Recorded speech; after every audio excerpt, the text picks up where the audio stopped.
আমার জন্যও দোয়া করেন, আমি আপনাদের জন্য দোয়া করি। হে কলিজার টুকরা যুবক, আমিও তো তোমাদের মতো একটা যুবক। পা দুখানি বাড়ায় দে রে যুবক, আমি তোমাদের পা দুখানি জড়ায় ধরি।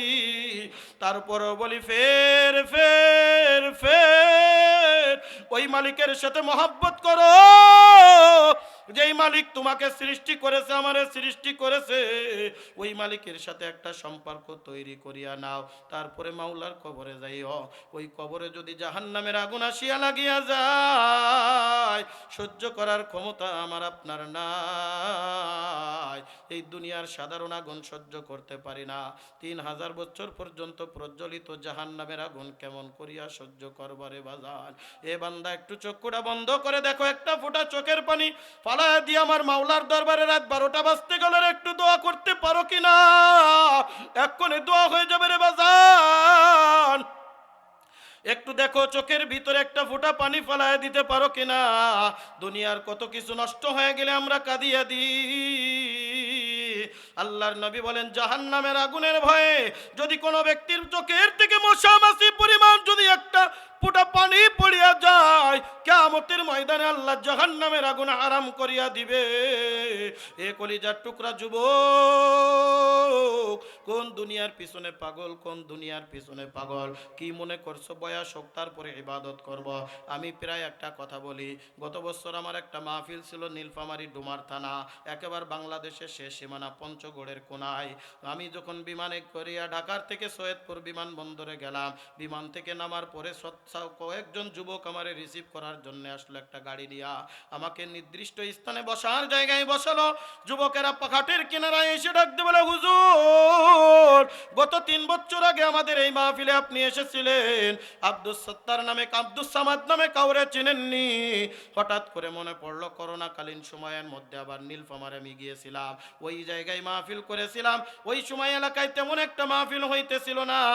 ওই আব্দুস সামাদ একা নওজোয়ান যুবক, মাত্র 25 বছর বয়স, ডিসিএসপি অফিস কত জায়গায় ঘুরিয়া ঘুরিয়া মাহফিলের আয়োজন করেছিল। হঠাৎ করে মনে পড়লো আব্দুস সামাদের কথা। ডাক দিয়ে বললাম, কই আব্দুস সামাদ কই?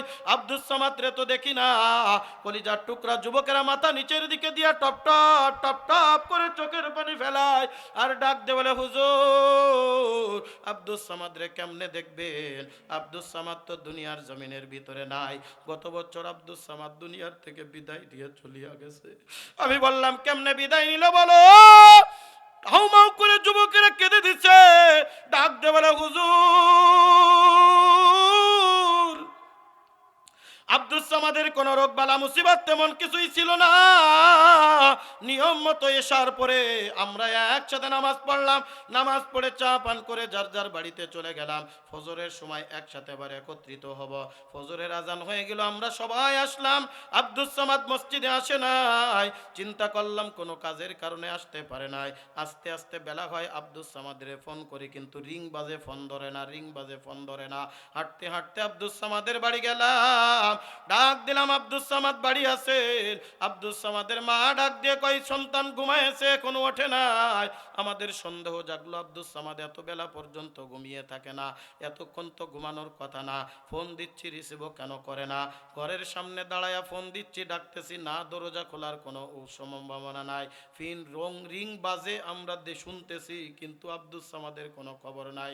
সন্দেহ জাগলো, দরজা ভেঙ্গে ঘরের ভিতরে ঢুকলাম। হাউমাউ করে যুবকেরা কেঁদে কেঁদে ডাকতে বলে, হুজুর তাকায় দেখি আব্দুস সামাদ দুনিয়ার জমিনের ভিতরে নাই নাই। আব্দুস সামাদ বুটা জমিনের ভিতরে পড়ে আছে।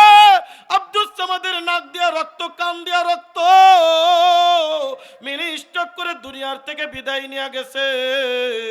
এ খুলনার কলিজার টুকরা যুবক, এমনও তো হইতে পারে আমি আপনি দুনিয়ার থেকে বিদায় নিতে পারি। কি নিয়া মাওলার কবরের দিকে যাচ্ছ? ওই কবরের ভিতরে যদি ধরা খাইয়া যাও,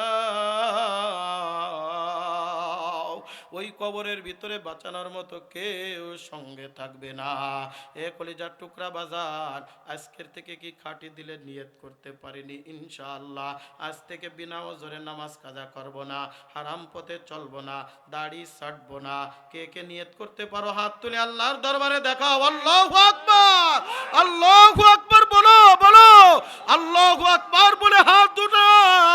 এ কলিজার টুকরা যুবক, তোমরাই তো জাতির ভবিষ্যৎ, একটু হাত মোবারক আল্লাহর দরবারে দেখাও। ওগো আল্লাহ, তাকায় দেখো এই কলিজার টুকরা বাজানেরা, যুবকেরা, এ পর্দার অন্তরালের মাগো, আমি যদিও তোমাদেরকে না দেখি, আমার আল্লাহ দেখে। আল্লাহর দরবারে নিয়ত করো, বেপরদায় চলবো না, হারাম পথে চলবো না। আল্লাহ আমাদেরকে কবুল করেন, বলেন আমিন। বান্দা আমার জন্যও দোয়া করিয়েন, আমি আপনাদের জন্য দোয়া করিয়া যাই। জানি না আর জীবনে কোনোদিন দেখা হবে কিনা। আল্লাহ তাআলা আমাদের সবাইকে মাফ করিয়া আমল করার তৌফিক দান করুন, বলেন আমিন। আল্লাহুম্মা আমিন, আল্লাহুম্মা আমিন।